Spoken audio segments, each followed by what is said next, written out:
been numerous difficult conversations, desperately difficult conversations between banks and businesses. I mean, I think that you can picture those conversations where on one side of the table you've got a businessman who is looking at issues around cash flow, that he might need to reinvest, replace plant. He's got a banker on the other side who's been offering him credit for the last 5 years and trying to force him to take it. And suddenly he's not quite sure whether that's there or at what price it would be if it was going to be there. The businessman's desperately trying to remain optimistic and positive because he's got people working for him and wants his business to survive. On the other side of the table, you've got a banker who isn't quite sure exactly how these initiatives have been operationalised, is struggling with the new lending policies.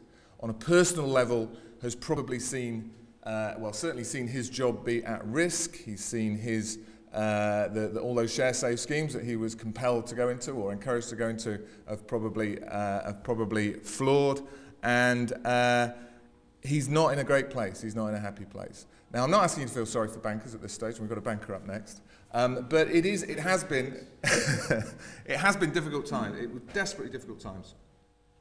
So coming through to where we are now in terms of July, I think that a lot of the initiatives which the government were launched in a series of efforts earlier in the year have started to be operationalised.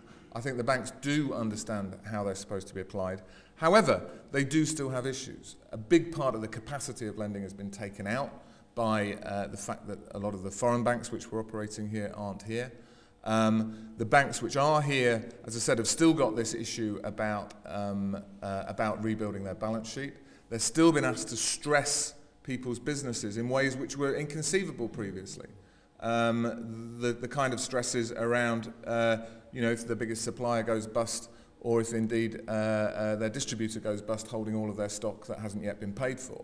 Those kind of stresses which people's business plans are having been put through are far more severe than they have been in the past. I think my key message is that the banks, whatever you think about how much of a part of the problem and different views about how we got to where we got to, there's no doubt the banks were central to all of that. My message, I guess, is that the banks remain part of the solution, that we have to work with the banks in the best possible way that we can. And I think we're in a better place than we were 4 or 5 months ago.